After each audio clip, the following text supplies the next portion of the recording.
जागृत और स्वप्न दोनों कार्योपाधि की दृष्टि से अवस्थाएं प्राप्त हैं।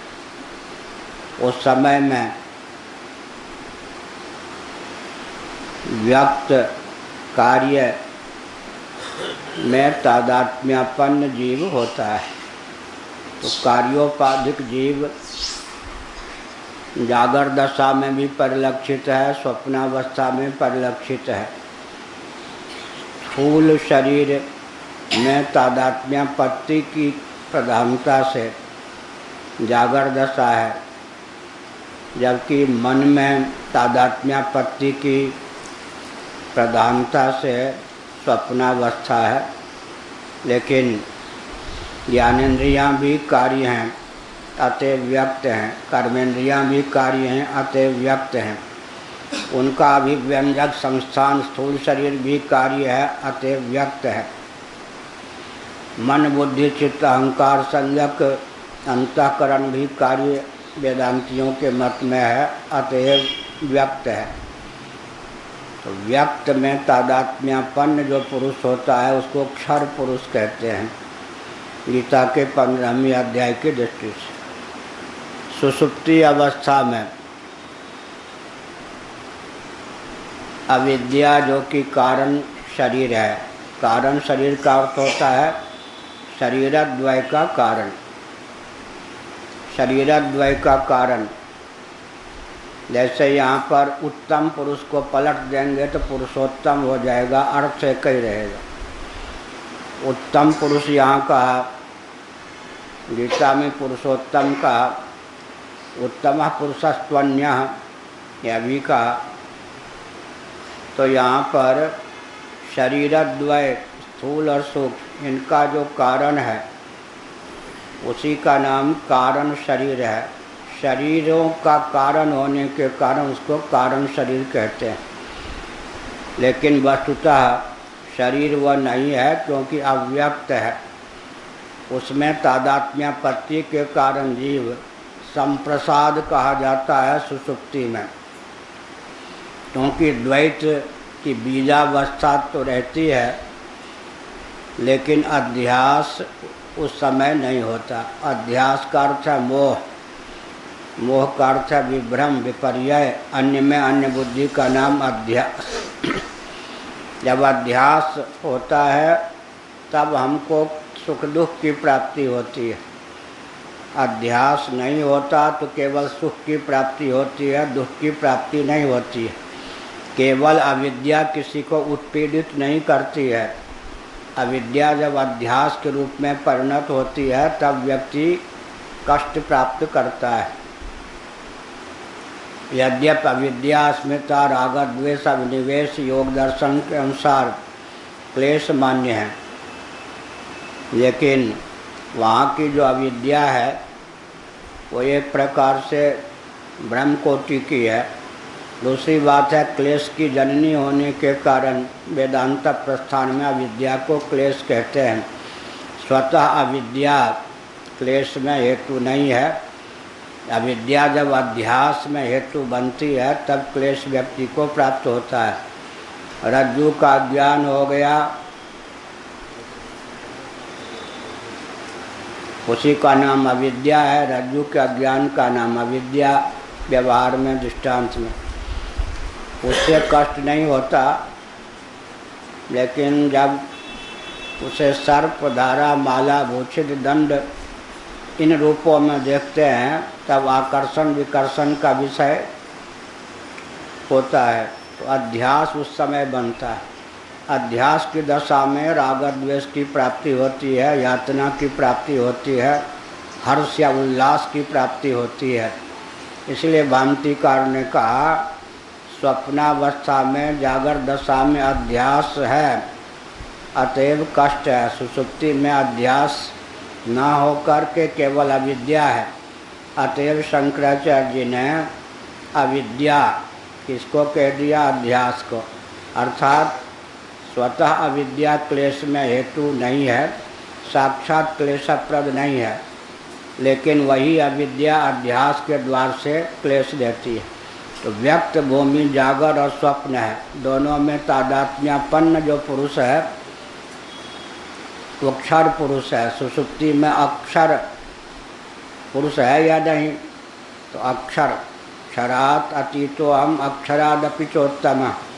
अक्षर माने अव्यक्त, उसमें तादात्म्यपन्न पुरुष होता है। लेकिन सचमुच में संप्रसाद कौन है?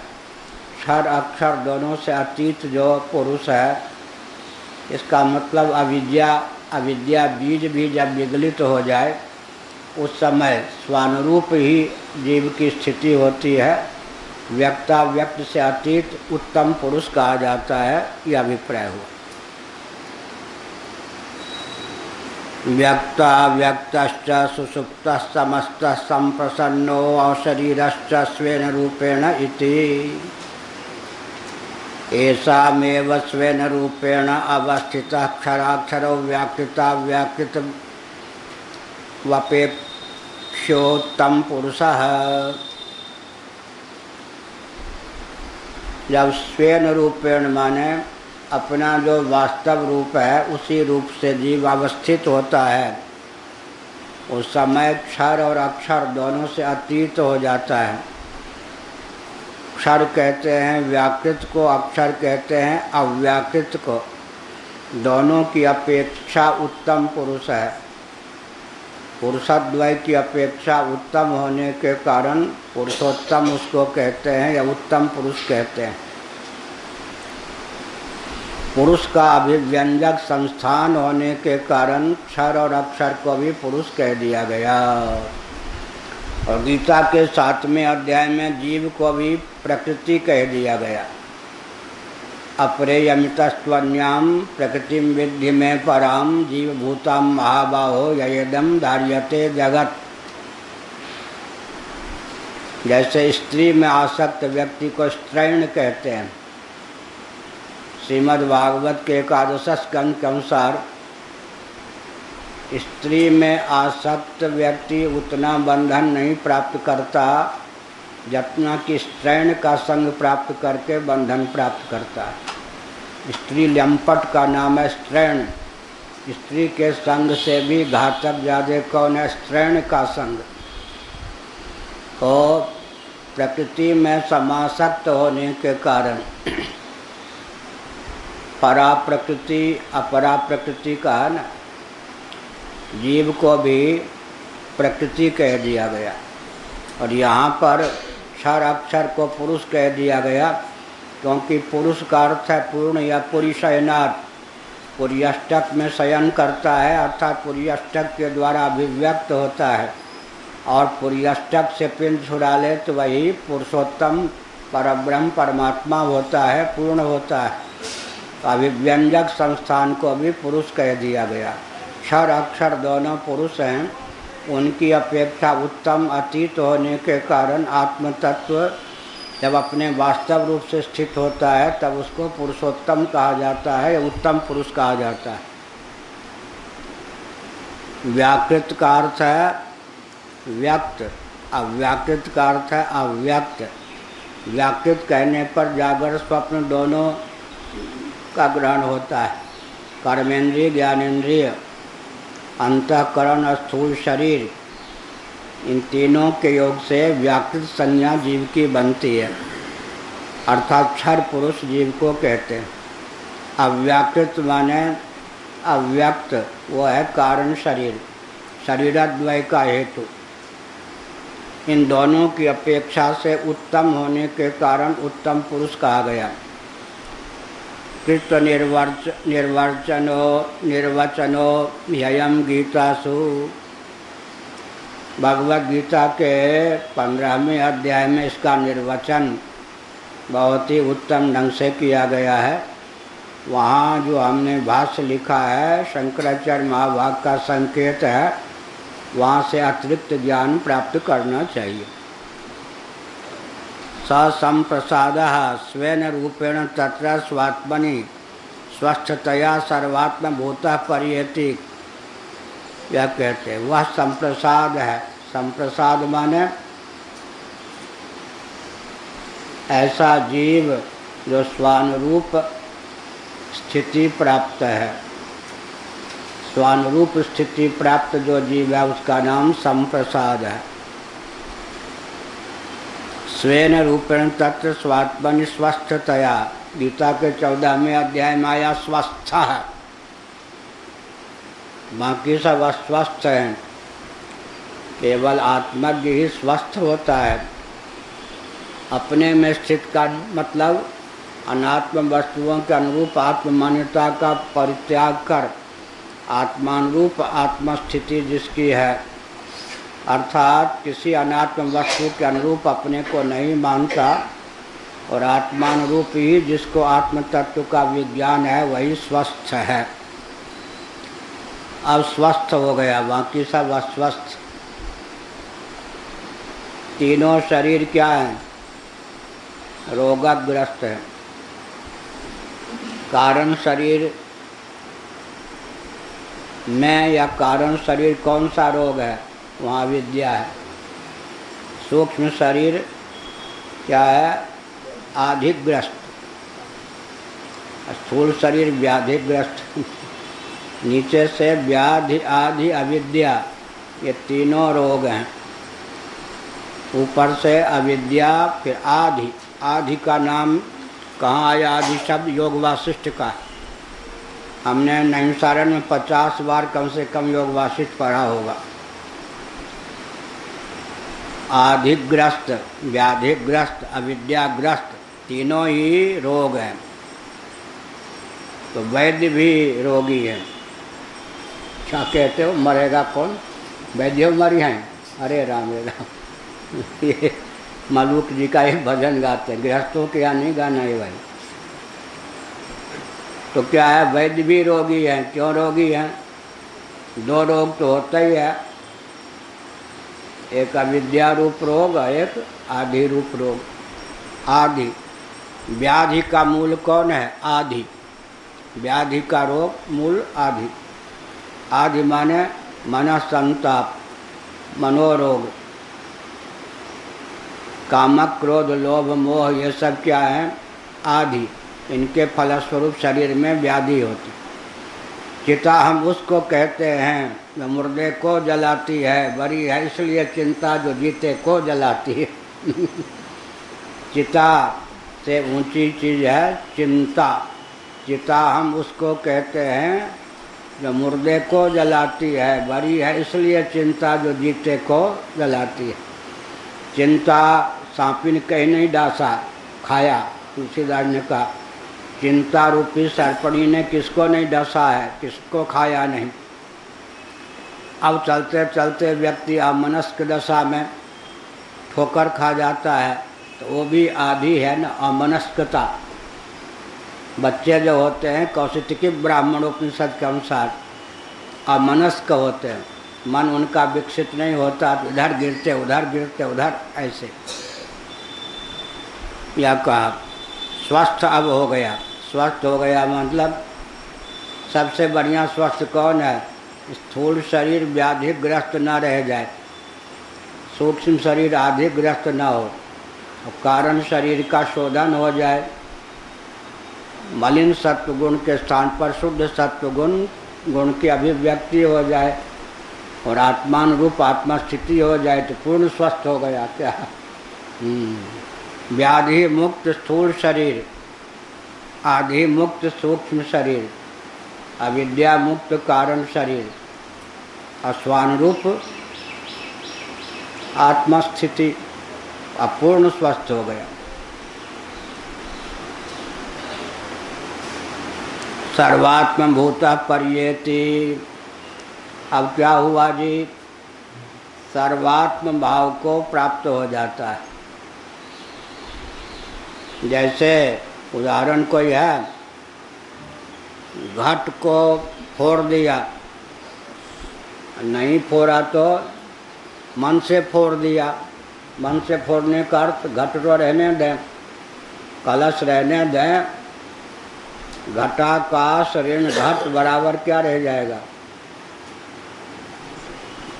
आकाश।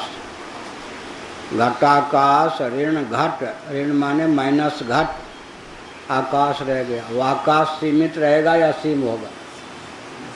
ऐसे स्थूल सूक्ष्म कारण शरीर में तादात्म्यापत्ति छोड़ दी। अब हम क्या हो गए? घटाकाश को घट से पिंड छूट गया, उसने अपना पिंड घटाकाश ने घट से छुड़ा लिया, तो क्या हो गया? महाकाश हो गया, अखंडाकाश हो गया, केवलाकाश हो गया। इसलिए अब सर्वात्म भूत हो गया। सर्वभूतात्म भूतात्मा कुर्वन्नपि न लिप्यते। सर्वभूतात्म भूतात्मा शब्द का प्रयोग किया गया कहा? गीता में 5वें अध्याय में। सर्वात्म भाव को प्राप्त हो गया। ये संग हुआ या नहीं? बाहर से संगठन का पूरा प्रयास करे और न बने, प्रयास करता रहे, रोवे नहीं। अपने सर्वात्म हो गए तो संघ बल हो गया या नहीं? एक ही व्यक्ति पूरे विश्व के लिए पर्याप्त है। अहंकार के कारण नहीं, अहंकार तो परिच्छिन्न बना देता, सर्वात्म भाव के कारण। यह जो पिंड है, घट है ना, एक है घट, उसमें है जल, घटोदक, उसमें पड़ता है सूर्य या चंद्रमा का प्रतिबिंब। ठीक है, अब क्या हो गया? नभोमंडल में जो सूर्य या चंद्रमा है, तीनों से अतीत है या नहीं? ऐसे कूटस्थ तुरीय ब्रह्म जो है, वो घट माने स्थूल शरीर, घटोदक का अर्थ है सूक्ष्म शरीर, और अंत में कारण शरीर में प्रतिफलित कौन है? जीव प्राज्ञ। वही हो गया एक प्रकार से क्या? जलचंद्र, जल सूर्य, और नभ चंद्र या नभ सूर्य तो तीनों से अतीत है। तो इन तीनों से पारंगत हो गया, सर्वात्म भाव की सिद्धि हो गई। सुषुप्ति में भी व्यष्टि मान्यता हट जाती है। व्यष्टि मान्यता कब तक है जी? जब तक अहम के दायरे में है। अहम सो गया कब? गाढ़ी नींद में। अहमिचा प्रसुप्ते, श्रीमद् भागवत 11वां स्कंद अध्याय 2 में। अहमिचा प्रसुप्ते, और यही छांदोग्य श्रुति के 8वें अध्याय के अनुसार अहंकार सो गया। तो व्यष्टि मान्यता के सो जाने पर मान्यता कट गई। समष्टि से तादात्म्यापत्ति हो या न हो, व्यष्टि की मान्यता कट गई तो समष्टि भावापन्न हो गया या नहीं? सुषुप्ति में ही समष्टि हो जाते हैं, लेकिन व्यष्टि का बीज बना रहता। और यहाँ तो सर्वात्म भाव की सिद्धि हो गई। मानो नभचंद्र ने घट, घटोदक और जलचंद्र से अपना पिंड छुड़ा लिया, अपनी तादात्म्यापत्ति छुड़ा ली। तब क्या हो गया? नभचंद्र नभचंद्र होकर ही शेष रहा। मानो घटाकाश ने घट से अपना पिंड छुड़ा लिया, तब घट विहीन आकाश आकाश होकर ही शेष रह गया। ऐसे सर्वात्म भूत पर्येति, सर्वात्म भूत भाव को प्राप्त होता है, मन सर्वात्मा हो जाता है, सबका आत्मस्वरूप हो जाता है। उमा जे राम चरण रथ, विगत काम मद क्रोध, निज प्रभुमय देखें जगत कासन करें विरोध। तत्र को मोह का शोक एकत्व मनुपश्यतः, ईशावास्योपनिषद। एकत्व का दर्शन करता है। निज प्रभुमय देखें सब जगत, और यहाँ स्वयं को ही स्वयंमय आत्ममय जगत को देखता है, तो सर्वात्मा तो हो ही गया। अब सर्वात्मा हो गया तो उसके जीवन में क्या विलक्षणता आई? क्वचित इंद्राद्यात्मना जक्षत हसन भक्षयन् वा भक्ष्यानुच्चावत् चीनाप्सितान्व क्वचित् मनोमात्रैः संकल्पादेव समुत्थितैः ब्राह्मलौकिकैर्वा क्रीडन् स्त्र्यादिभिः रममाणश्च मनसैव नोपजनं स्त्री पुंसयोः अन्योन्योपगमेन जायत इति जनम आत्मभावेन वा आत्मसामीप्येन जायता इति उपजनम इदम शरीरम तन्न स्मरन्। उन्हें भूल गई गैया, इन्हें गागर उठाए वो। दोनों ने अपनी उपाधि छोड़ दी। गाय का विस्मरण हो गया गोपाल कृष्ण को, और गगरी का विस्मरण हो गया गोपियों को, यमुना जल लेने गई थी। उन्हें भूल गई गैया, इन्हें गागर उठाए वो। तो दोनों में तादात्म्यापत्ति हो गई। गागर और गाय दोनों से उठ गए। ऐसे ही जब सर्वात्म भाव को प्राप्त हो गया तो कहीं इंद्रादि रूप से इंद्र, वरुण, कुबेर, यम सबसे एकीभूत हो गया ना। तो ये सबसे एकीभूत हो गया तो देवताओं से भी एकीभूत हो गया। तो देवताओं के भी राजा कौन है? इंद्र भावापत्ति भी हो गई। इसीलिए ऐत्रेय उपनिषद में लिखा है, वामदेव जी को पूर्व श्रवण मनन के फलस्वरूप फिर क्या हुआ? प्रतिबंध था एक जन्म का। माँ के गर्भ में आए, प्रतिबंध कट गया। जैसे कोई बीज उर्वर भूमि में ऋतुकाल में सन्निहित हो जाए, अंकुर भी हो जाए, लेकिन उस पर पत्थर पड़ जाए तो दृष्टिगोचर नहीं होगा। अब दैव योग से पत्थर हटा दें तो वही अंकुर ऊपर उठकर वृक्ष का रूप धारण कर लेता है। ऐसे ही जड़ भरत के 3 जन्म का, राजा भरत के 3 जन्म का प्रतिबंध था, पंचदशी कारण लिखा। वामदेव जी के 1 जन्म का प्रतिबंध था। माँ के गर्भ में आए नहीं कि श्रवण मनन क्या हुआ? फलीभूत हो गया। तो कल हमने बताया अमुक जीव को अमुक या अमुक शुभाशुभ कर्म के फलस्वरूप 24 जन्मों की प्राप्ति हो। अब ये प्रारब्ध बन गया अंतर्यामी के संकल्प से 24 जन्मों का। अब क्या होगा? अब कल्पना कीजिए 24 जन्म मनुष्य के हों। अब 23 जन्मों तक श्रवण मनन करता रहेगा, ज्ञान नहीं होगा। लेकिन वो श्रवण मनन किया हुआ व्यर्थ नहीं जाएगा 24वें जन्म में बिना गुरु के ही, क्योंकि गुरु ने पहले उपदेश कर दिया है। तदनुकूल श्रवण मनन की धारा चल रही है, लेकिन प्रतिबंधक उसमें कौन है? प्रारब्ध। बहूनाम जन्मना मनते ज्ञानवान माम प्रपद्यते वासुदेव सर्वमिति स महात्मा सुदुर्लभ है। बद्रीनाथ की कृपा से हमको गीता याद हुई थी। एक आश्रम से 5 आवृत्ति सुनाते थे बद्रीनाथ जी को। 108, 216 आवृत्ति सुनाई। 66 की बात, 1904। तो गीता याद हो गई। पाठ का क्रम छूट गया तो गीता तो याद है, क्रम से नहीं याद है। उस समय क्रम से गीता याद। 216 आवृत्ति बद्रीनाथ जी को गीता सुनाई। 5 आवृत्ति पाठ करने में क्षेत्र में रोटियां बट जाती थी।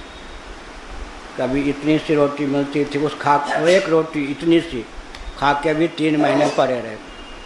ऐसे नहीं ये ज्ञान हो जाता है। अभी आप लोगों को धड़ धड़ सुनने को मिल रहा है। ऐसे नहीं, 3 महीने तक कभी 2 छोटी रोटी, कभी 1 रूखी। अब वो बद्रीनाथ जी के जो व्यवस्थापक थे वो कहते भरपेट खिचड़ी आपको दे दूँ यहीं से। हमने कहा ना, एक जगह नहीं लेता। वो हमसे बहुत प्रभावित थे, लेकिन रुपया छूता नहीं था। 3 महीने तक, लेकिन शरीर बहुत मोटा हो गया था। हाँ, गीता पाठ बद्रीनाथ को सुनाते थे ना, उसके प्रभाव से बिना भोजन के भी शरीर उसी समय से शरीर, नहीं तो बहुत इन्हीं के समान था शरीर। अब बद्रीनाथ की कृपा से ही शरीर कुछ स्थूल हुआ था। उसके बाद तिहाड़ जेल में बंद रहा गोरक्षा में 52 दिनों तक दिल्ली में। वहीं से आए थे गोरक्षा अभियान। तो हमने कहा ना कि क्या हो गया जी, अब वो सर्वात्म भाव को प्राप्त हो गया। तो वामदेव जी मैंने गर्भ में क्या स्मरण किया?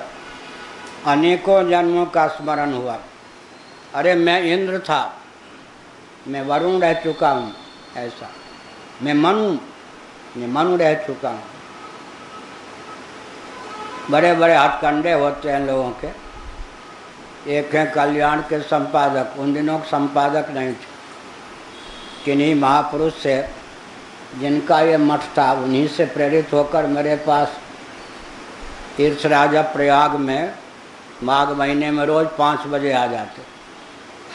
उन दिनों शिविर में ऐसी व्यवस्था नहीं थी रुपये की कि दिन में भी बिजली रखूं। सरकारी बिजली 6 बजे चली जाती थी, तो मैं 2 बजे रात से 2 बजे रात से 6 बजे तक या 5:30 तक, जब तक बिजली रहती तब तक ग्रंथ लिखता, नींद काट करके। वो आ जाते, सबका अभिप्राय होता, 1 घंटा बरबराते रहते कि आप पद छोड़ दीजिए, आप पढ़ने लिखने वाले हैं, क्या चले। मैंने कहा पद मैंने लिया नहीं है ना, पकड़ा है, लेकिन कह दें महाराज की छोड़ दो तो अभी चल दिया, मैं तो ही नहीं पूरी में लौटूंगा ही नहीं।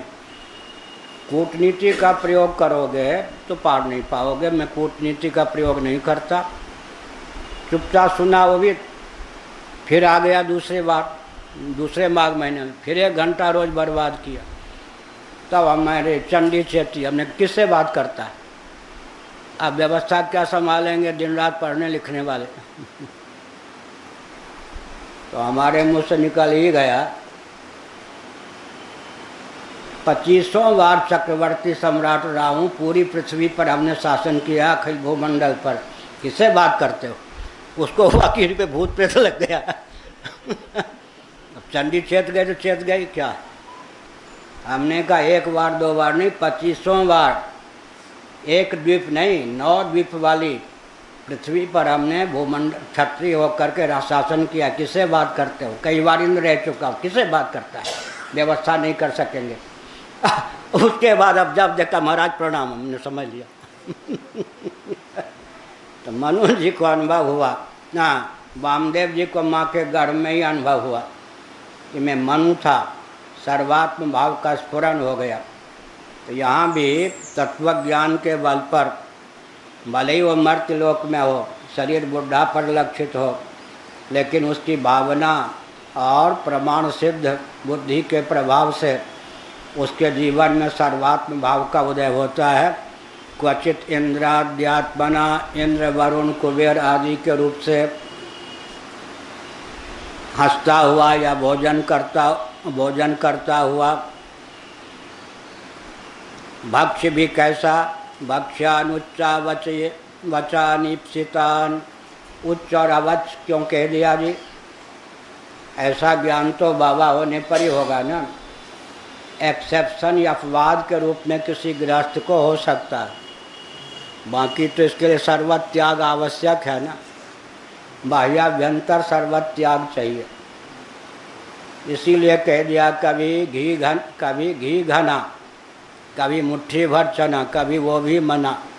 क्या बाबा का अर्थ क्या होता है, कभी घी घना, कभी मुट्ठी भर चना, कभी वो भी मना, दत्तात्रेय जी आदि की तरह से।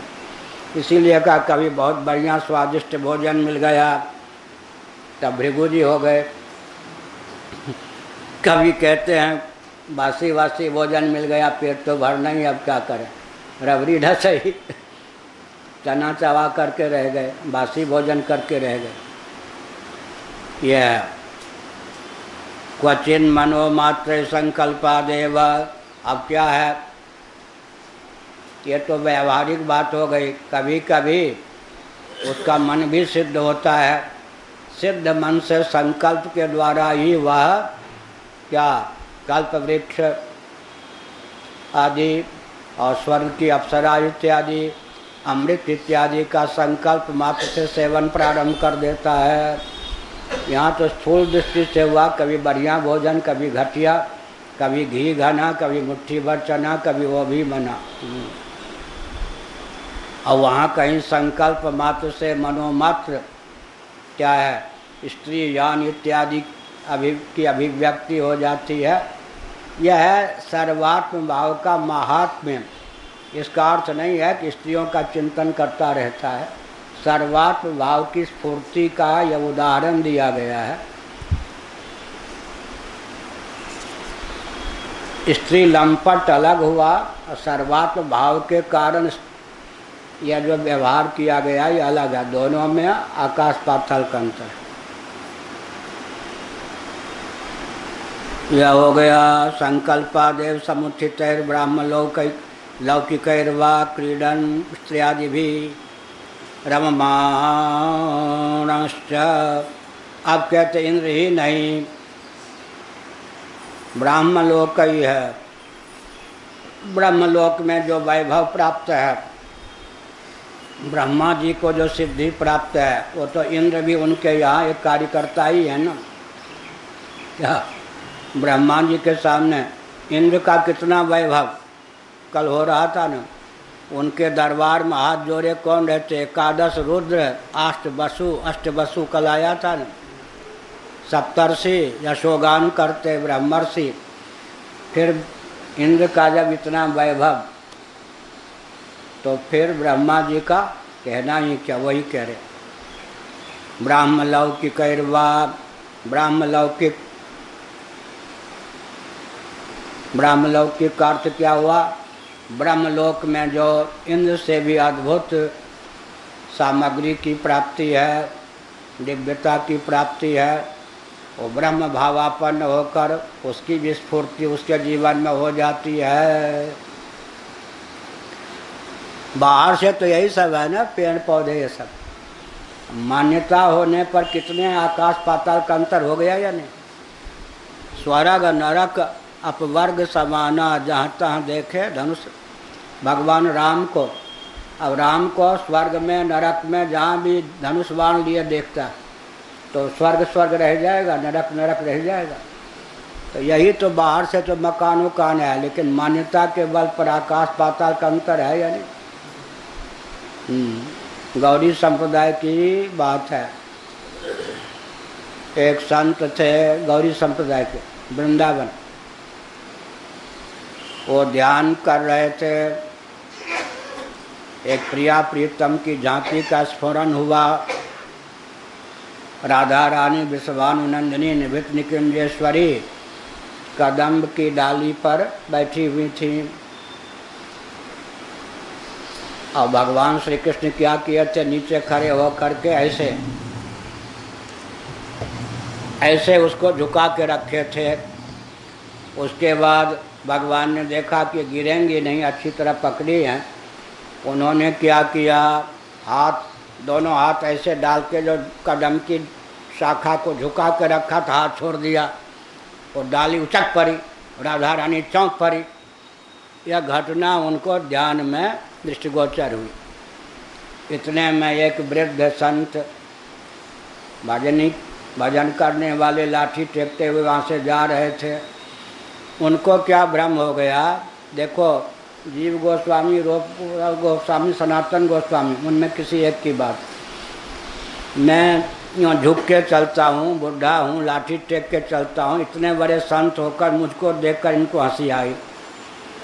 बताओ, इतने बड़े संत भी इस प्रकार से हम बुढ़े को देखकर हंस पड़े। बोले नहीं मुझसे, मन में ये भावना। उसके बाद क्या हुआ? इस प्रकार का दृश्य बंद हो गया, झांकी बंद हो गई। अब अपने गुरु, वही सनातन देव जी थे, रूप गोस्वामी, सनातन गोस्वामी, ये सब है। अपने गुरु के पास गए।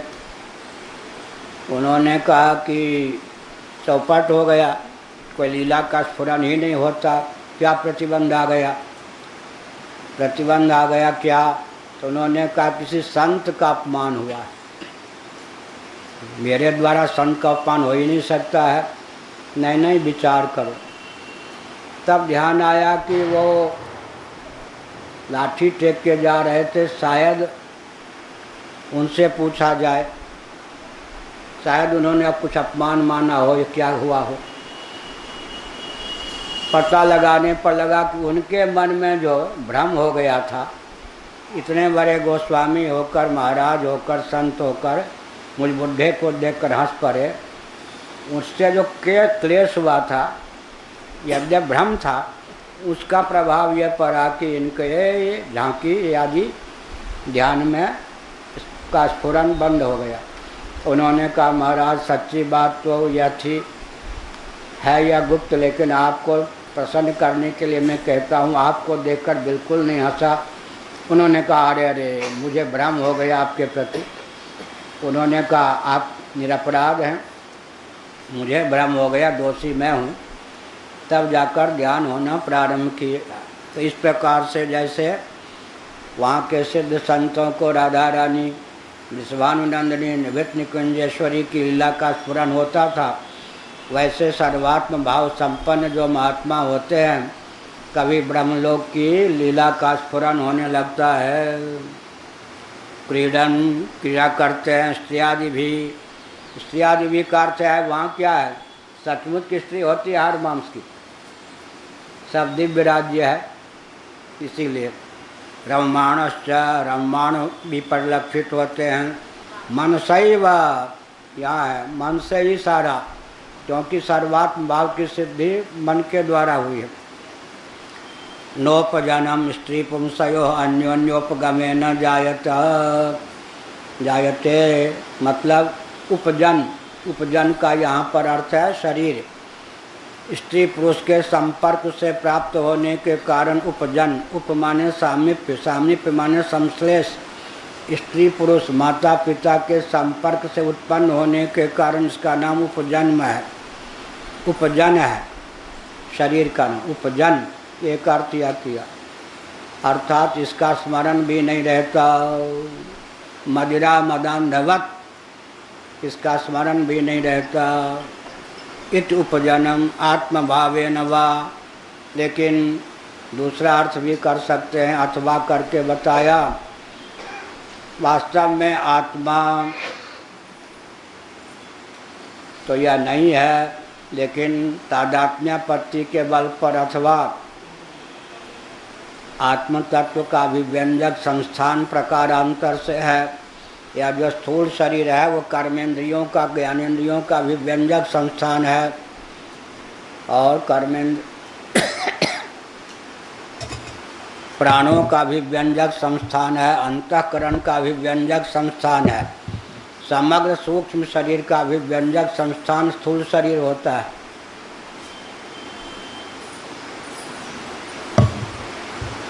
और सूक्ष्म शरीर कारण शरीर का अभिव्यंजक संस्थान होता है। कारण शरीर जीव का अभिव्यंजक संस्थान है, और जीव सच्चिदानंद स्वरूप सर्वेश्वर जगदीश्वर का अभिव्यंजक संस्थान है। अभिव्यंग की अभिव्यक्ति अभिव्यंजक के अधीन होती है। अभिव्यंजक के तारतम्य से अभिव्यंग की अभिव्यक्ति में तारतम्य होता है।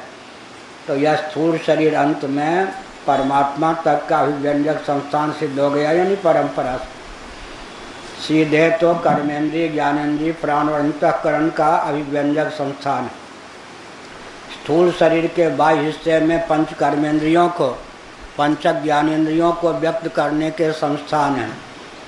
अभ्यंतर हिस्से में पंच प्राणों को और अंतःकरण चतुष्टय को व्यक्त करने के संस्थान हैं। इस प्रकार स्थूल शरीर के माध्यम से समग्र सूक्ष्म शरीर की अभिव्यक्ति होती है, और सूक्ष्म शरीर कारण शरीर का अभिव्यंजक संस्थान है। तभी तो कहते हैं अहम अज्ञा, अज्ञान में तादात्म्यपत्ति हो गई अहम को लेकर, अहम अज्ञा। और कारण शरीर जीव का अभिव्यंजक संस्थान है। मैं अविद्वान हूँ, अविद्या संतप्त हूँ, इस प्रकार से कारण शरीर जीव का अभिव्यंजक संस्थान है। और जीव सचमुच में क्या है, ममैवांशो जीव लोके जीवभूत सनातना, भगवान का अंश सरीखा है। प्रत्येक अंश अपने अंशी सरीखे, बिंब सरीखे पदार्थ का अभिव्यंजक संस्थान होता है। तो जीव जगदीश्वर का अभिव्यंजक संस्थान है। इस प्रकार से आत्मा का परंपरा से अभिव्यंजक संस्थान होने के कारण क्या है, स्थूल शरीर उपजन है, एक अर्थ ही होगा। आत्म सामीप्येन जायते, अथवा तीसरी विपत्ति के विकल्प से उपसभापति उपराष्ट्रपति, इसमें उप जो है समीपता का द्योतक है, इसी प्रकार आत्मा के सन्निकट है। पुत्र इत्यादि जो हैं, भवन इत्यादि जो हैं, उनकी अपेक्षा तो प्रत्यक्ष है ना। पहले तो शरीर में आत्मबुद्धि होगी, तब तो बेटे पोते घर इत्यादि में आत्मबुद्धि होगी ना। या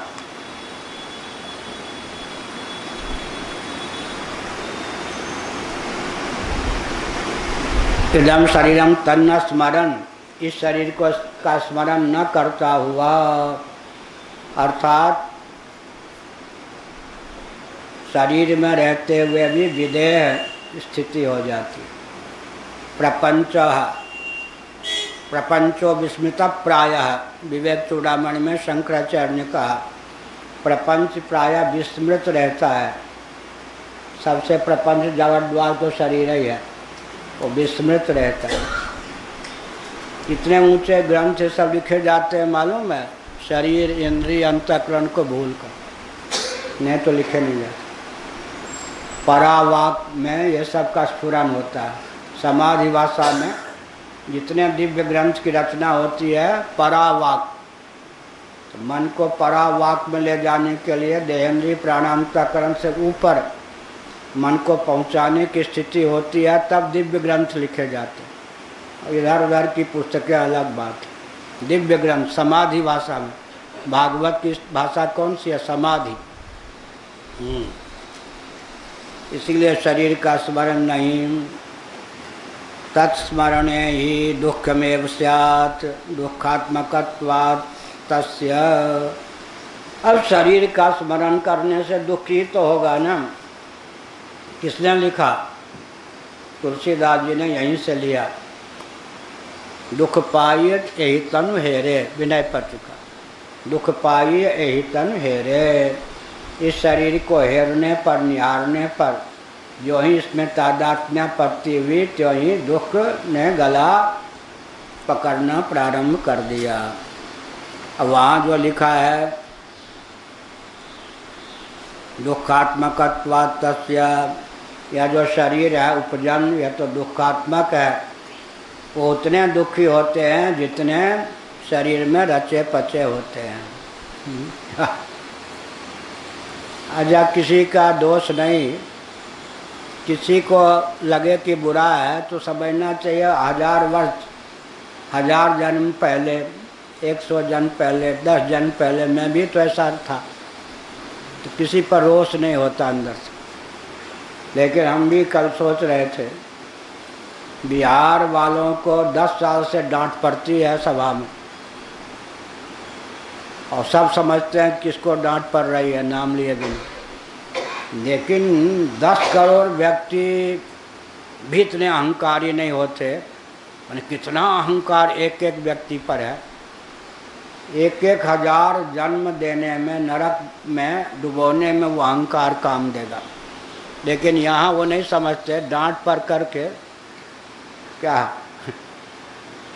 धन पत्थर को तोड़ना जैसे उनके प्रतिबंध क्षीण होते जाए। पुण्यात्मा इसलिए हैं कि फिर भी अपनत्व मानते, नहीं तो बस धनंजय वैद्य जैसा कोई डांट पड़ी भी नहीं थी। ये जो है ना, कौन, भारत भूषण जी को कहाँ डांट पड़ी थी? अपराध तो भयंकर किया, समार के घर में रुका दिया इनको। दैव योग से हमारे पास ही इन्हीं के दिए हुए रसोईया से भोजन करते थे, पानी भी नहीं, नास्तिक शिरोमणि चमार के घर में रुका दिया। मैं इतना, इससे अधिक तिरस्कार क्या होगा? बहुत अपमान किया बुलाकर। डांट फिर भी मैंने डांटा नहीं, उल्टे कहता है वहाँ से हम त्याग दिए गए। ये भी सूचना दिलवाई अभी पवन जी के द्वारा। पवन को मिले थे कहीं किसी कथा में, वो जो पांडे जी आते हैं ना, कथा कहलवाई थी उसमें। तो हमने क्या संकेत किया, एक एक जीव इतना अहंकार पाले हुए है, अगर उसको दिव्य दृष्टि प्राप्त हो कि आगे ये अहंकार कहाँ ले जाएगा, हजारों बरस नरक में, गंदे नाले का कीड़ा, क्या क्या। तो जीवत्व कितना घन है, आसान थोड़ा है जीवत्व को तोड़ना, बहुत घन है। इसीलिए कहा दुखात्मकत्वात् तस्य दुख पाई एहित्वन हे रे। अब जो जितना अहंकारी होगा शरीर को उतना ही आत्मा मानेगा ना। दृढ़ अभिनिवेश, शरीर में दृढ़ अभिनिवेश होगा तभी तो अहंकार होगा।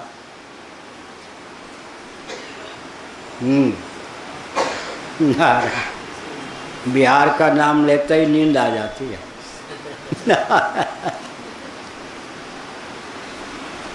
अब लीजिए,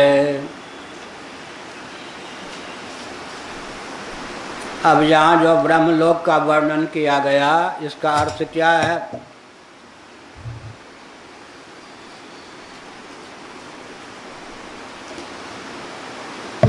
हमारे पूज्य गुरुदेव कहते थे व्यापी वैकुंठ।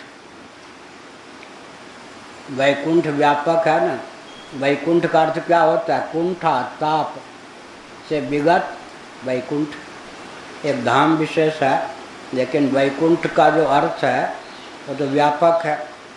ऐसे ब्रह्मलोक व्यापक है, तो भले ही वो मर्त्य लोक में इस स्थूल शरीर में दिखाई पड़ता हो, लेकिन वो ब्रह्मलोक में ही है, समझना चाहिए। क्यों? तादात्म्यापत्ति सर्वात्म भाव है। वो इंद्र लोक में है, वरुण लोक में है, ब्रह्मलोक में है, ऐसा। इसलिए ब्रह्मलोक में ब्रह्म भावापन्न होकर कभी व्यवहार करता है, कभी इंद्र भावापन्न होकर व्यवहार करता है, कभी वरुण भावापन्न, कभी कुबेर भावापन्न होकर, कभी मनु भावापन्न होकर सर्वात्म भाव का स्फुरन उसके जीवन में होता है।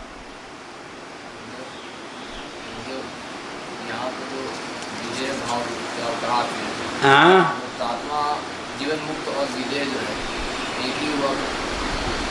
विदेह का मतलब यहाँ है देह में रहकर भी देह का स्मरण न हो, प्रायः आत्मभाव से कभी स्मरण ही न हो, उसका नाम विदेह हुआ। और जीवन मुक्ति, विदेह मुक्ति का अर्थ दूसरा होता है। जीवन काल में जो मुक्ति है वो जीवन मुक्ति है। वो जीवन मुक्त का शरीर जब प्रारब्ध क्षय हो जाने पर छूट जाता है, तब उनको विदेह मुक्ति की प्राप्ति होती है। सदा के लिए देहेंद्रीय प्राणांतःकरण से वियोग हो जाता। न देह, न इंद्रिय, न प्राण, न अंतःकरण, वो विदेह मुक्ति है। ये जीवन काल में विदेह भावापत्ति, या विदेह भावापत्ति है, वो विदेह मुक्ति है।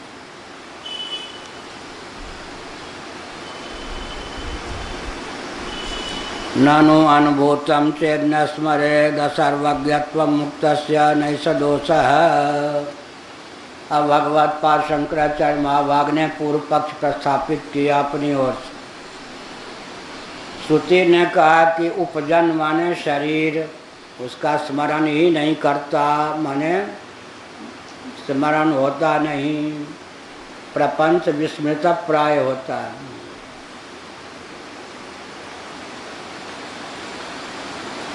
तो सर्वज्ञ तो तब होगा ना जब सर्व का भान हो। तो शरीर का ज्ञान नहीं रहता, भान नहीं रहता, तो सर्वज्ञता उसकी कहाँ से रही? ईश्वर भावापत्ति, तत्व ज्ञान से ईश्वर भावापत्ति का यहाँ पर वर्णन। अर्थ क्या हुआ? आनंद गिरि जी ने एक जगह लिखा है बहुत बढ़िया, भक्ति और ज्ञान नामक जो पुस्तक अभी प्रकाशित हुई है, भक्ति सुधा, गीता सुधा में तो लेख है, लेकिन पृथक से भक्ति और ज्ञान पर महाराज का चिंतन अद्भुत है, तो हमने पृथक से भी एक संस्करण निकाल दिया। उसमें हमने टिप्पणी में लिखा था, तो आनंद गिरि जी ने लिखा है एक जगह, सगुण निराकार में जिसकी स्थिति होगी वो सगुण साकार में स्थिति होगी या नहीं? इंद्र को त्रिभुवन का राजा क्यों कहते हैं? भागवत के 6ठे स्कंद में कल आया, क्योंकि भू से पर है भुवः, भुवः से पर है स्वः, स्व का जो राजा होगा, यहाँ पर शासन करता हुआ न भी दिखाई पड़े तो इसका राजा कौन माना जाएगा? हुआ या नहीं? अब भूवाह का जो राजा होगा वो भी यहाँ का शासक भले ही न दिखाई पड़े होगा, और स्व का जो राजा होगा भूवाह दोनों पर शासन करता हुआ न दिखाई पड़े लेकिन उसको त्रिभुवन का राजा कहेंगे। ऐसे महा का जो राजा होगा तो भूर्भुवः स्वः, इन तीनों लोकों में किसी लोक में शासन करता हुआ न दिखाई पड़े लेकिन वो शासक माना जाएगा। ऐसे जना, ऐसे तपः, ऐसे सत्यम। अब ब्रह्मा जी को चतुर्दश भुवनात्मक ब्रह्मांड का शासक मानना पड़ेगा या नहीं? अब बहिर्मुख व्यक्ति कह सकता अच्छा तो ब्रह्मा जी शासन कर रहे हैं या मोदी जी भारतवर्ष में। अब पृथ्वी पर तो कोई एक राजा है ही नहीं आजकल। अरे भाई, दर्शन साहब को ऐसे थोड़े उपहास पूर्वक देखा जाता, सुना जाता। इसी प्रकार सगुण निराकार में जिसकी स्थिति है, सगुण साकार में स्थिति है या नहीं? बिना सगुण साकार का अतिक्रमण किए क्या उसकी निष्ठा प्राप्त किए सगुण निराकार में स्थिति हो ही नहीं सकती। और सगुण निर्गुण निराकार में जिसकी स्थिति है वह सगुण निराकार और सगुण साकार से पारंगत है या नहीं? तो दोनों में उसकी स्थिति हुई या नहीं? इसलिए यहाँ पर क्या हो गया, जो ऊपर होगा तो नीचे उसकी गति होगी ही। बाहर से वो शासक नहीं दिखाई पड़ेगा, सगुण निराकार का उपासक नहीं दिखाई पड़ेगा लेकिन उपासक हुआ या नहीं? क्योंकि निर्गुण निराकार में उसकी स्थिति है तो सगुण निराकार में नहीं है कह सकते हैं। सगुण निराकार में किसी की स्थिति है, सगुण साकार में उसकी स्थिति नहीं है कह सकते हैं? नहीं कह सकते ना। जागृत अवस्था में विस्मरण होना तो असाध्य। हाँ तो ठीक है, असाध्य मान नहीं चाहिए। अभी साधन करेंगे तब तो वहाँ तो पहुँचेंगे, अभी कैसे साध्य मान लेंगे? मान लेंगे तो भावुक होंगे। स्वप्न में क्या प्रश्न होता है, फिर ज्ञानी अज्ञानी में क्या अंतर है?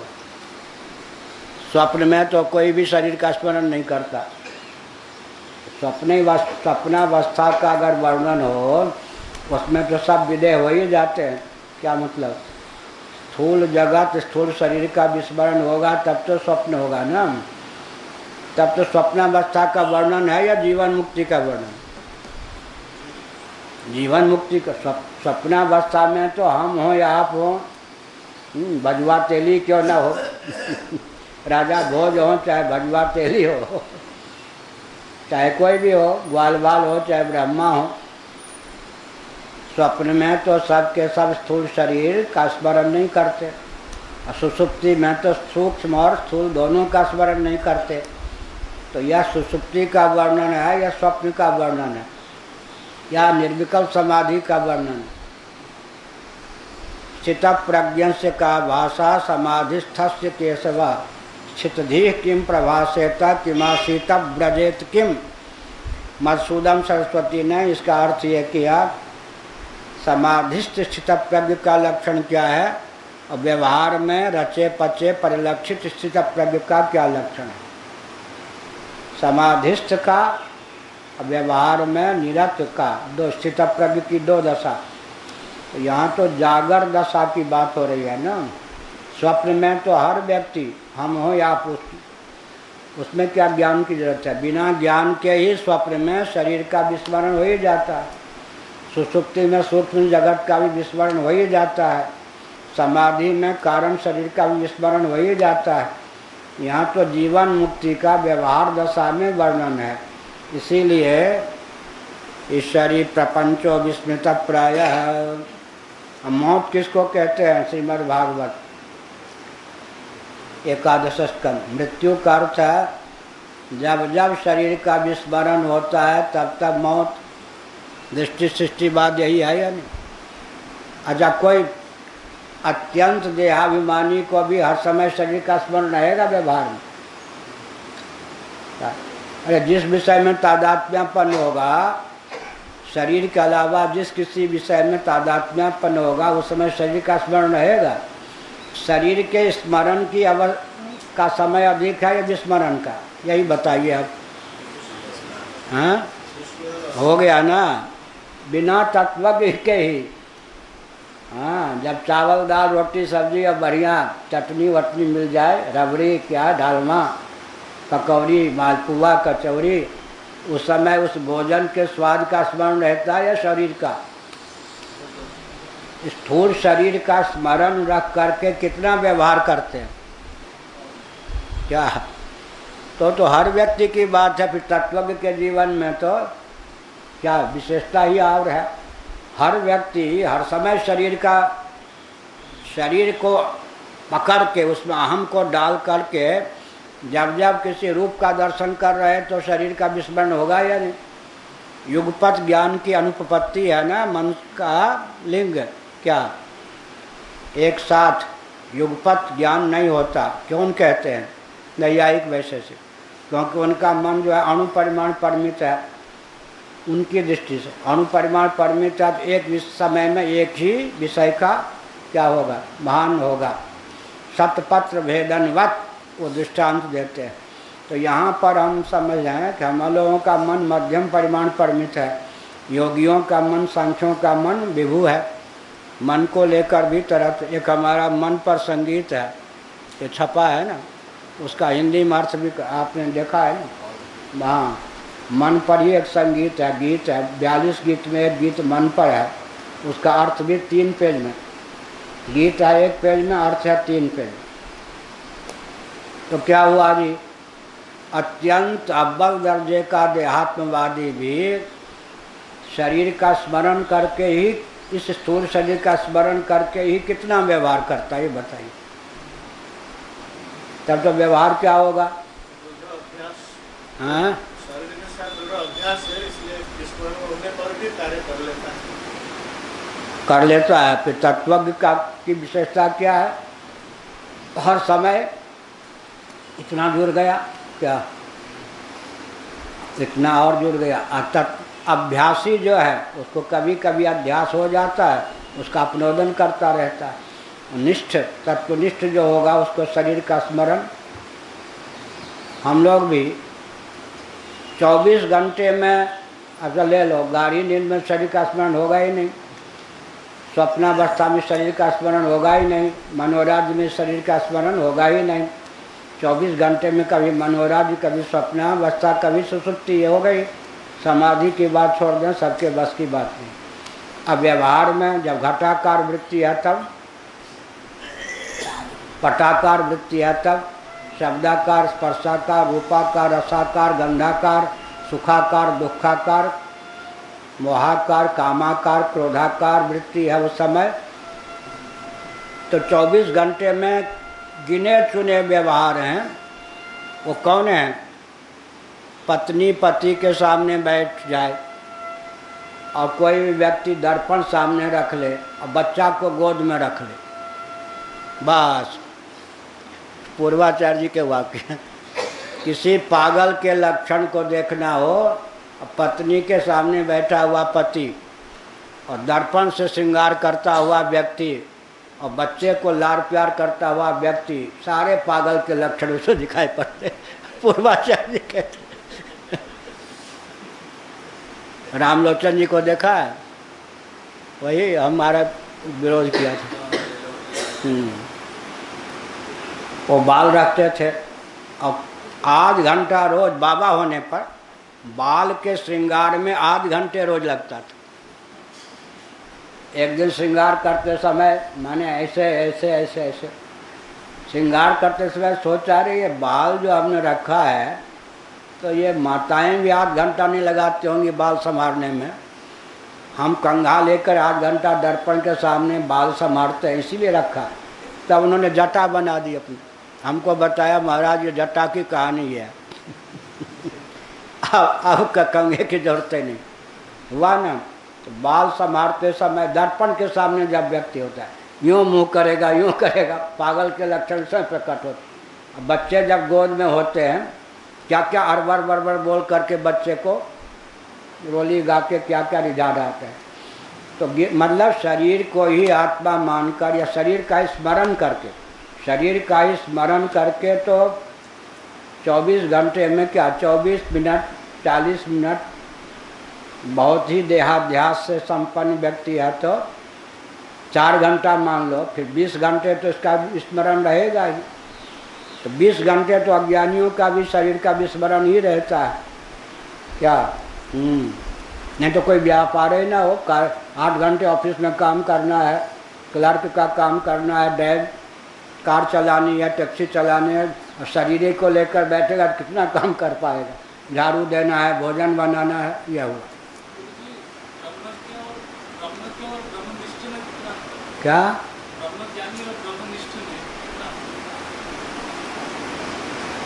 निष्ठा हो जाने पर स्थिति की पराकाष्ठा का नाम निष्ठा है। ज्ञान तो हो गया लेकिन निधिध्यासन परिपक्व नहीं हुआ। श्रवण मनन होने पर ब्रह्म का ज्ञान तो हो जाता है, निधिध्यासन परिपक्व होने पर निष्ठा होती, निष्ठा होने पर जीवन मुक्ति होती। इसका अर्थ क्या मालूम है? वैराग्य, उपरति और ज्ञान तीनों पराकाष्ठा के हों तब है निष्ठा। पंचदशी का विवेक चूड़ामणि का वैराग्य चरम अवधि पर हो, उपरति चरम सीमा पर हो, ज्ञान भी चरम सीमा पर हो, तब क्या होगा? तब उसका नाम ब्रह्मनिष्ठा, ब्रह्मनिष्ठ होगा। प्रायण सह वर्तन्ते वियुज्यन्ते क्वचित क्वचित, पंचदशी। प्रायण सह विद्यन्ते वियुज्यन्ते क्वचित क्वचित। प्रायः ज्ञान, वैराग्य और उपरति तीनों साथ साथ रहे, यही नियम है। लेकिन दुर्दैव के दुर्विपाक से कभी कभी प्रारब्ध के योग से वियुज्यन्ते क्वचित क्वचित, किसी में वैराग्य बहुत है, होता है, दम्भ की बात नहीं, वैराग्य है, विवेक और उपरति का पक्ष कमजोर है। किसी किसी में उपरति बहुत है, बिल्कुल कर्म इत्यादि से उपराम रहता बिना तमोगुण के, लेकिन विवेक और वैराग्य का पक्ष शिथिल है। किसी में विवेक तो बहुत है, विवेचन बहुत बढ़िया कर देगा, लेकिन वैराग्य और उपरति में न्यूनता है, सर्वथा भाव नहीं, तो जीवन मुक्ति नहीं होगी। एक और विचित्र बात, ज्ञान हो गया लेकिन उपरति और वैराग्य में शिथिलता है प्रारब्ध के कारण, तो जीवन मुक्ति का विलक्षण आनंद नहीं मिलेगा। शरीर छूटने पर मोक्ष मिल जाएगा केवल। निष्ठा तब बनेगी जब तीनों पराकाष्ठा की। हाँ, अपरोक्ष ज्ञान है, वैराग्य नहीं है तब तो अपरोक्ष ज्ञान होगा ही नहीं, शिथिल है, उपरति शिथिल है, तो ज्ञान। इसीलिए हमारे कुछ गुरुदेव ने बहुत बढ़िया बताया, एक से कहा कि बिच्छू से डसवाओगे या सर्प से, विषधर सर्प से।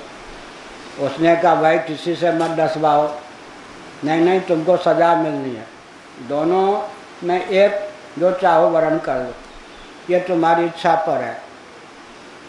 तो जीवित रहना चाहेगा तो सर्प से नहीं डसवाएगा, बिच्छू से, पाँव आदि में 2 घंटे चिल्लाता रहेगा, अंत में मरेगा तो नहीं। सर्प, हमको तो 5 बार सर्प ने डसा है, मानसिक सर्प से तो डसवाया गया ही है, सचमुच के सर्प ने 5 बार डसा है, और विषखोपरा ने 1 बार डसा है, बिच्छू ने 1 बार डसा है, सबका अनुभव है। सर्प जब डसता है तो बिल्कुल एकदम बढ़िया भीनी भीनी नींद में, इतनी गहरी नींद आ जाती है कि व्यक्ति मर जाता है। उसको नदी आदि में डाल दें तो थपेरे खा खा करके भले ही वो जीवित हो जाए नशा हटने पर, नहीं तो मर जाता। तो सर्प से डसवाएगा तो कष्ट तो नहीं होगा लेकिन मर जाएगा, बिच्छू से डसवाएगा तो कष्ट बहुत होगा, मरेगा नहीं। दृष्टांत है, दार्ष्टान्तिक क्या है? वैराग्य और उपरति की न्यूनता बिच्छू के डंक के समान है, अब ज्ञान ही ना हो तो सर्प के डंस के समान है, सर्प ने डस लिया। तो उपरति भी है, वैराग्य भी है, तत्व ज्ञान नहीं है तो पुनर्जन्म होगा, फिर आगे चल के तत्व ज्ञान होगा। तत्व ज्ञान है, उपरति और वैराग्य शिथिल है, उपरति और वैराग्य शिथिल है, तो जीवन मुक्ति का विलक्षण आनंद समाधिजन्य आनंद तो नहीं होगा, विक्षेप बना रहेगा, लेकिन शरीर छूटने के बाद मोक्ष जरूर मिलेगा, कैवल्य मोक्ष। कहते भाई सर्वज्ञता उसकी खंडित हो जाएगी अगर शरीर का स्मरण ही नहीं करता है तो। सर्वज्ञ तो तब होगा ना जब कुछ भी जानने से शेष न रहे। सर्व में तो शरीर भी है, यह पूर्व पक्ष। ये सब सुनने से क्या लाभ होता है? हाँ, यही बताएंगे। हाँ, जीवन सार्थक होता है। अरे वाह, बहुत अच्छा कहा। विवेक की बात कही विवेक जी ने।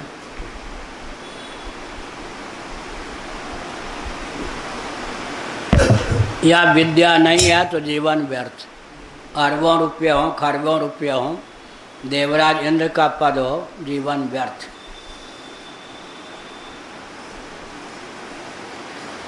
ननु अनुभूतम च न स्मरेत असर्वज्ञत्वं मुक्तस्य। नहीं से दोष आया, कोई दोष नहीं। येन मिथ्या ज्ञानादिना जनितं तच्च मिथ्या ज्ञानादि विद्ययोच्छेदित अतस्तन्नानुभूतमेवेति न तत् अस्मरणे सर्वज्ञत्व हानि ही। बहुत बढ़िया कहा। अज्ञान के कारण किसी को भ्रांति हो गई, वस्तु तत्व का ज्ञान होने पर भ्रांति का निवारण हो गया। अब निवारण हो जाने पर भ्रांति की प्राप्ति नहीं हुई, इससे क्या हो गया? ये कलंक है क्या? अरे मिथ्या ज्ञान का जो विषय है, तत्व ज्ञान होने पर मिथ्या ज्ञान की निवृत्ति हो गई, तो फिर उस भ्रांति की पुनरावृत्ति नहीं हुई। कि कोई दोष है या गुण है? यह है ना, भ्रमात्मक ज्ञान था ना, वो तो परमात्मक ज्ञान नहीं था। अब परमात्मक ज्ञान हो गया तो भ्रमात्मक ज्ञान नहीं रहा या भान नहीं रहा, या कोई दोष थोड़े है। मिथ्या ज्ञानादि न जनितम तच्च मिथ्या ज्ञानादि विद्या के द्वारा, बोध के द्वारा उच्छेदित हो जाने पर, पूर्वानुभूत होने पर भी वर्तमान उसकी अनुभूति नहीं होती, या कोई दोष थोड़े है भाई। उसका स्मरण नहीं होता तो सर्वज्ञत्व की हानि तो नहीं होती है ना, नहीं होती। प्रमा का विषय और भ्रम का विषय, जो भ्रम का विषय है, भ्रांति है, शरीर में आत्मबुद्धि, ममत्व बुद्धि। नहीं उन्मत्तेन ग्रहगृहीतेन वा यदनुभूतं तदुन्मादाद्यपगमेपि स्मर्तव्यम। बहुत अच्छा का। उन्मत्त कोई हो, मिर्गी आदि आवे, या उन्मत्तता पागलपन हो जाए, या ग्रह गृहीत हो जाए। ग्रह गृहीत पुण्यवात वश ते पुण्य बीछी मार, ताहि पियायो वारुणी कहो का उपचार। क्रूर ग्रह ने किसी को ग्रस लिया हो, वायु रोग भी आ गया हो, और बिच्छू ने उसको डस लिया हो, मदिरा भी किसी ने पिला दी हो, अब उसकी क्या गति होगी? उपचार क्या करेंगे? एक एक रोग हो तो ग्रह की दशा में, उन्मत्तता की दशा में, भूत प्रेत पिशाच के लग जाने पर जो अनर्गल प्रलाप व्यक्ति करता है, अब वो रोग का निवारण हो जाने पर अनर्गल प्रलाप नहीं करता है, ये कोई दोष थोड़े है भाई।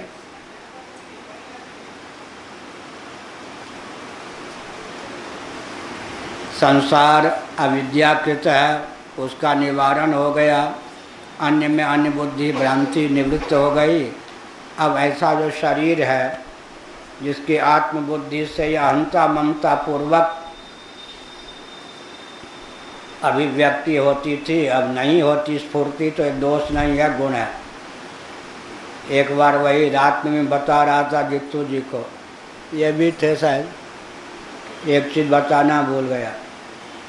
पेचिश दूर करने के लिए जीरकादि मोदक एक वैद्य जी ने बनाई मेरे लिए, जीरकादि मोदक बनाए। मुझसे कह दिया कि इसमें थोड़ा भांग का हिस्सा है। हमने कहा भांग का वहाँ देख लूँ तो मुझे चक्कर आता है। तम्बाकू, भांग, बीड़ी, सिगरेट, चाय, पान, इन सब से हम करोड़ों किलोमीटर दूर रहने वाले। उन्होंने कहा तब आपका शरीर ठीक नहीं होगा, लेकिन जितनी मात्रा लिखी गई है शास्त्र में उसकी चौथाई हमने डाली। आपको जो मात्रा हम बता रहे इतनी दवा पाए, उसमें भले ही चौथाई पाए, लेकिन दवा तो यही है। तो हमने सोचा ठीक है, अकेले घूमने जा रहे थे तो दवा ले ली, तो दिन पेट चल गया था। जाते समय तक कुछ नहीं, जब लौटने लगे तो 30-30 फीट का गड्ढा दिखाई पड़ा। दिव्य दृष्टि, क्या भ्रांति। अब हम एक दंड, अब उस क्षेत्र में तो हमको सब जानते थे, कथावाचक तो थे ही हम, लेकिन दैवयोग से कोई देख नहीं रहा था। फिर कहें कि किस दुष्ट ने 30-30 फीट गड्ढा खोद दिया। फिर थोड़ा भांग का नशा कम हो, अरे भाई कोई भी द्रुत गति से भी 30 फीट गड्ढा यहाँ, फिर एक कदम रखा, अरे ये भांग का चमत्कार है। फिर वो भूल जाए भांग का चमत्कार, फिर दंड ले करके यूँ यूँ यूँ करके चलते गए। और रेलवे लाइन जो है वृंदावन में, छोटी लाइन, उसको पार करने में ट्रेन आने का समय है, इधर जाएं फिर पीछे लौटे, उसी में 8 घंटे लग गए। लेकिन 1 किलोमीटर की यात्रा, 1.5 किलोमीटर की यात्रा में ऐसा भगवान ने किया किसी परिचित व्यक्ति ने नहीं देखा। जीवित किसी तरह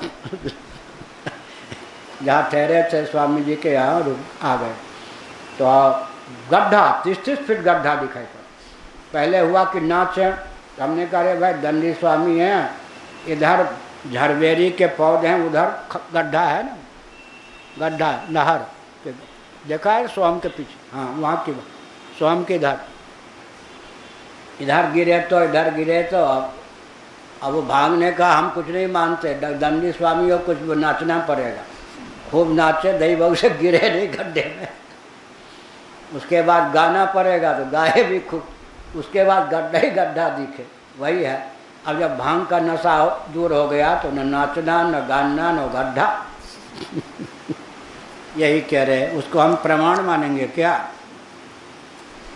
नहीं उन्मत्तेन ग्रहगृहीतेन वा यदनुभूतम तदुन्मादाद्यपगमेपि स्मर्तव्यम। एक बार महाराज ने भांग पी ली, पूर्वाचार्य जी, वो तो भांग का सेवन करते थे।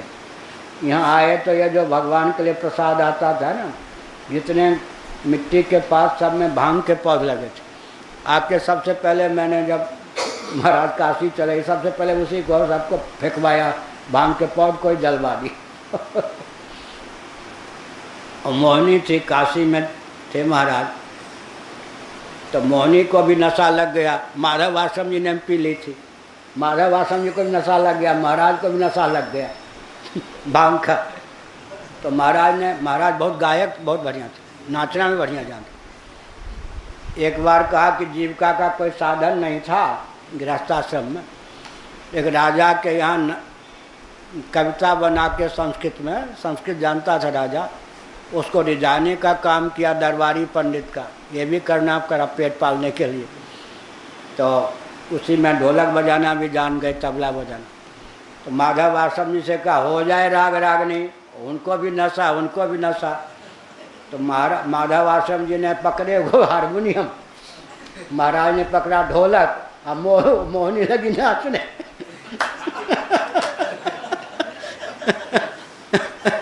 ये भांग की महिमा। हमको माधव आश्रम जी ने बताया कि देखिए ये भी हुआ है, लेकिन हम पर बहुत कृपा थी।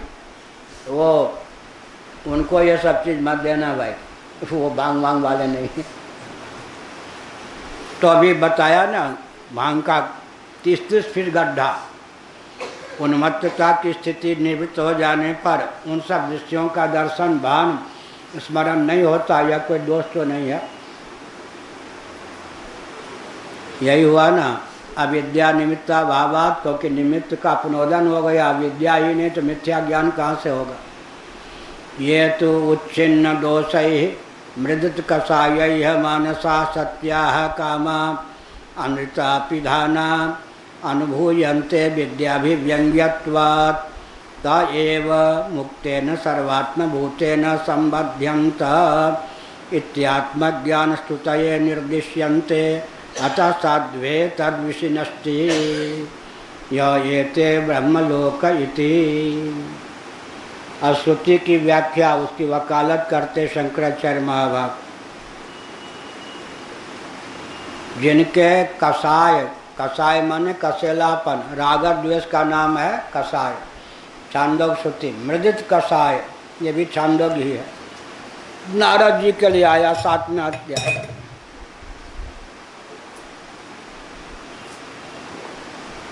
राग द्वेष जिनके मृदित हो गए हैं, ऑपरेशन करने योग्य, जब आँख के मारा पक जाए ना, तब क्या करते हैं, ऑपरेशन कर देते हैं। राग द्वेष का मृदित हो गए, अर्थात निर्मूल हो गए हैं। राग द्वेष रूप कषाय से रहित जो हैं, काषाय वस्त्र बोलते हैं ना, ये कषाय, राग द्वेष, कसैलापन। उच्छिन्न दोष, सत्य काम है, झूठ बोलते नहीं, उनका संकल्प व्यर्थ होता नहीं। क्या, बहुत बढ़िया। सत्याह कामाह अमृता पिधाना, अमृत से अपधान माने अमृत हट चुका है, सत्य संकल्प हो गए हैं, उनका संकल्प कभी व्यर्थ होते नहीं। सो गोसाई विधिगत यही छेकी, किसने कहा, भरत जी ने। किसके लिए, वशिष्ठ जी के लिए। विधाता की गति को आपने छेक दी, किसने, वशिष्ठ जी ने। अगर आप कोई निश्चय कर लें तो कौन टाल सकता है। विधाता की गति को, विधाता माने पिता ब्रह्मा, अपने पिता ब्रह्मा जी की गति को छेक दी वशिष्ठ जी ने। कैसे, एक रघुवंशी राजा थे, राजकुमार, उनका विवाह हो रहा था। आयु उनकी इतनी थी कि भौर, विवाह में कोई भौरी वौरी होती, बस उसी समय मर जाएंगे। और जिस देवी का उसके साथ विवाह हो रहा था, उसको ये मालूम था कि मेरे जिनके साथ विवाह हो रहा है उनकी आयु बस इतनी है। उसने क्या किया, सत्संग से प्राप्त बुद्धि का उपयोग, आचार्य कौन थे, वशिष्ठ जी, प्रणाम कर दिया। और पति के भी ये पकड़ के झुका दिया, कह दिया, मुँह से निकल गया सौभाग्यवती हो। अब मुस्कुराने लगी। अब मरने के ये क्षण आ गए, मरे ही नहीं राजा। अब ब्रह्मा जी ने सोचा, बारे बेटा, मेरी लेखनी पर पानी फेर दी, बेटा हो तो ऐसा हो। ब्रह्मा जी प्रकट हो गए। तो ब्रह्मा जी ने क्या किया, ऐसे हाथ बढ़ा दिया, ये हाथ को काट दो। मैंने यही लिखा ना हाथ में कलम लेकर कि भौरी के समय ये मरेगा। अब जब ब्रह्मा जी ने, अब वशिष्ठ जी ने अपनी जीभ बांध दी, जिससे आशीर्वाद निकला, जीभ को काट दो। अब बड़ा विचित्र तांडव नृत्य हो गया। ब्रह्मा जी हाथ बढ़ाए कि कोई काट दे आकर के। अब वशिष्ठ जी जीभ निकालें, कोई जीभ को काट दो। अब हाहाकार मचा। तो ऋषि लोग आए, भाई दोनों में कोई झूठा ना हो, एक भी झूठा हुआ तो ऋषियों ने फिर क्या किया, मर्त्य लोक की जो आयु थी राजा की, दिव्य लोक की आयु बना दी। चलो अब वशिष्ठ जी भी झूठ बोल, वशिष्ठ जी की बात भी रह गई, ब्रह्मा जी की बात, क्यों समझौता हो गया यूँ है। और नारद जी बहुत बढ़िया है, रावण के दरबार में पहुंच गए। रावण कौन? नारद जी। कुशल मंगल के बाद रावण बोलने लगा, महाराज हमारे पराक्रम से तो आप परिचित हैं ही। उन्होंने कहा मैं कुछ गिनता गानता नहीं, होगा तो डींग मारता रहता है। अरे यमराज पर विजय प्राप्त की या नहीं की? उसने कहा क्या कह रहे नारद जी, मेरे बेटे मेघनाद ने इंद्र को कैद खाने में भर दिया, तो यमराज को इंद्र से बड़े होते, इंद्र पर विजय प्राप्त कर ली हमने, तो यमराज पर विजय प्राप्त कर। अरे तू बेवकूफ़ है, यमराज यमदंड रखते हैं और यमदंड की महिमा ब्रह्मा जी ने दी, जिस पे बजरेगा वो मरे बिना नहीं रहेगा। इंद्र को जीत लेने से मैं बहादुर नहीं मानता, यमराज पर विजय प्राप्त कर तब बहादुर मानूंगा। अच्छा आज्ञा दे दी सेनापति को, चलो यमराज की राजधानी पर संयमनी पर आक्रमण बोला। अमधारा जी ने कहा मैं तो चला और झट से पहुंच गए यमराज के यहाँ। क्या है महाराज, थोड़ा बताइए ये क्या हाथ में रखे रहते? यमदंड है भाई, क्या है ये यमदंड? ब्रह्मा जी ने इसकी महिमा दी है, वरदान दिया है, जिस पे बजरेगा वो मरे बिना नहीं रहेगा। उन्होंने कहा मैं नहीं कुछ गिनता। आप नहीं गिनते ब्रह्मा जी का दिया हुआ वर? मैं कुछ नहीं गिनता। अरे आपके पिता ब्रह्मा जी, मैं कुछ गिनते नहीं इस दंड को। रावण को मार सको तब। अरे अच्छा आ जाए मेरे सामने, मरेगा। अब उधर कहा आ जाए नहीं, वो आ गया है। मैंने उसको कह दिया कि यमराज को जीत तो मानूंगा, और आपको कह रहा हूँ कि अगर रावण को मारे तो मानूंगा। अब दोनों आमने सामने हो गए, छोटे मोटे अस्त्र का प्रयोग करते रहे यमराज, हो रावण के सामने क्या टिके। अब यमदंड उठाया, अब ब्रह्मा जी प्रकट हो गए। अरे भाई दोनों को मैंने वरदान दे रखा है, रावण को वरदान दे रखा है कि तू देवताओं के मारे मरेगा नहीं, यमदंड को वरदान दे रखा है जिस पर बजरेगा वो मरे बिना रहेगा नहीं। अब मेरी नाक मत कटा, पीठ दिखा के भग भग। नारद जी ने कहा, फिर कहा नारद जी से, बेटा ऐसे फंसा देता तू, अपने बाप को भी नहीं छोड़ता। महाराज नारद मेरा नाम है, मेरा काम है यही हुआ ना। तो नहीं, यहाँ पर क्या है, सत्य काम होता है, सत्या कामा, उनके संकल्प जो होते हैं सत्य होते, करे अन्यथा अस नहीं कोई। अन्यथा विधाना अनुभूयन्ते विद्याभिव्यंग्यत्वात्, विद्या के द्वारा व्यंग्य जो तत्वज्ञान के द्वारा व्यंग्य जो मनोभाव हैं वो तो उच्छलित होते हैं। अज्ञान निमित्तक, मिथ्या ज्ञान निमित्तक जो मनोभाव हैं या वस्तु का स्फुरन है वो न हो, इसमें कोई लाघव नहीं है। तो एव मुक्तेन सर्वात्मभूतेन संबध्यन्त इत्यात्मज्ञानस्तु स्तुतये निर्दिश्यन्ते। यह अर्थवाद है। आत्मज्ञान की स्तुति के लिए यह कहा गया कि आत्मज्ञ जो है सर्वेश्वर भाव को प्राप्त होता है, सत्य संकल्प होता है, सर्वज्ञ होता है, सर्वशक्तिमान होता है, ताकि इस ज्ञान के प्रति व्यक्ति के हृदय में महत्व अभिव्यक्त हो सके। अतः साध्वेत विष्णुष्टि ये ब्रह्मलोका इति। अतः श्रुति ने बिल्कुल ठीक कहा, वो ब्रह्मलोक में ही होते हैं। अब प्रश्न उठेगा, मर्तलोक में दिखाई पड़ते हैं, ब्रह्मलोक में कहाँ होते? तो मर्तलोक के तत्वज्ञ का वर्णन कर रहे हैं ना, ब्रह्मलोक में कोई तत्वज्ञ हो तब तो ठीक है। मर्तलोक के तत्वज्ञ का जब वर्णन कर रहे हैं तो ब्रह्मलोक में होते कहाँ वो हैं? इसका उत्तर देते हैं, यत्र क्वचन भवन्तोपि ब्रह्मण्य विहिते लोके भवन्ति इति सर्वात्मत्वाद ब्रह्मण उच्यन्ते। समझ गए? जहाँ कहीं भी वो रहें,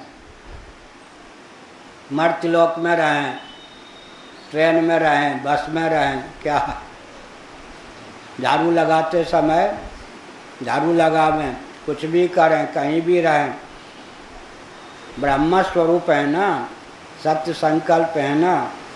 इसीलिए व्यापक जो ब्रह्मलोक है, क्या एक लोक में पूर्ववर्ती लोक में उत्तरवर्ती लोक कैसे व्यापक होता है, पूर्ववर्ती तत्व में उत्तरवर्ती तत्व जैसे व्यापक होता है। पृथ्वी में जल व्यापक है या नहीं? जल में तेज, तेज में वायु, वायु में आकाश, आकाश में हम तत्व, हम तत्व में महतत्व, महतत्व में अव्यक्त, अव्यक्त में ब्रह्म आत्मा। इसी प्रकार ऊपर तो स्थिति है लेकिन नीचे अदृष्टिगोचर है। कल बताया ना अंतरिक्ष का, ये जो अंतरिक्ष, बच्चे से पूछेंगे आकाश कहाँ है, इसका मतलब अवरोध शून्य जो अवकाश है उसका नाम आकाश हुआ। आकाश तो वहाँ भी है ना, पृथ्वी जहाँ ये लोटा रखा वहाँ आकाश नहीं है क्या? लेकिन अवरोधक वहाँ पर है, अवरोधक सा है ना, इसलिए बच्चे भी कहते उचक के वो आकाश। अंतरिक्षाकाश जो है वो क्या है? न वहाँ सूर्य है, न चंद्र है, न पेड़ है, न भवन है ऐसी, न पृथ्वी है, तो लेकिन वो यहाँ भी तो है ना आकाश। इसी प्रकार से ब्रह्मलोक व्यापक है या नहीं? व्यापक ब्रह्मलोक की स्फूर्ति, ब्रह्म की स्फूर्ति हो गई तो ब्रह्म के एक देश में क्या है? एकांशेन स्थितो जगत।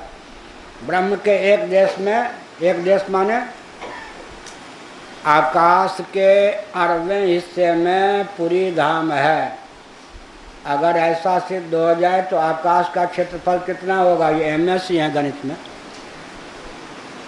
1 अरब से गुणा कर देंगे, होगा या नहीं? इसलिए क्या लगाना चाहिए? कल्पित एक देश।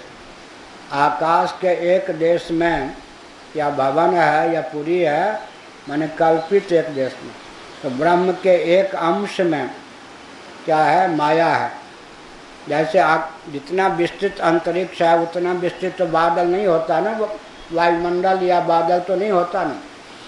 तो ब्रह्म के एक देश में ब्रह्मलोक है, माया है, माया के एक देश में ब्रह्मलोक है, और ब्रह्मलोक के एक देश में भू, भुवा, स्व, महाजन, तपा, ये सब लोग हैं। इसीलिए जहाँ हम लोग हैं वहाँ वैकुंठ है या नहीं? और वहाँ पर ब्रह्मलोक है या नहीं? इंद्रलोक यहाँ है या नहीं? लेकिन हमारे लिए न ब्रह्मलोक स्फुरित है न इंद्रलोक स्फुरित है। इसका मतलब क्या हुआ? हमको दृष्टि प्राप्त नहीं है कि ब्रह्मलोक का दर्शन कर सकें। यहाँ वैकुंठ भी है, यहाँ ब्रह्म भी है, यहाँ स्वर्ग भी है। क्या अब कलयुग होगा तत्व के लिए? बना रहो अपनी जगह। क्या उन्होंने कहाँ कर दिया? स्विच ऑन करके मन को कहाँ लगा दिया? ब्रह्मलोक में। उनके लिए ब्रह्मलोक का स्फुरन होगा, और क्या होगा? इंद्रलोक का स्फुरन होगा, वायुलोक का स्फुरन होगा। तो सर्वात्म भाव संपन्न व्यापी वैकुंठ, वैकुंठ लोक का स्फुरन होगा। इसीलिए तुलसीदास जी ने लिखा, जो यह कहे साधु हम जाना, मैंने पहचान लिया साधु को, उसके अकल पे पत्थर। क्या साधु को पहचान लेगा? जिसकी ये दृष्टि है उसको व्यक्ति पहचान लेगा क्या? इसलिए अब समय हो गया, 12 बज गया। ये भाई एक काम है, आज वो दादी जाने वाली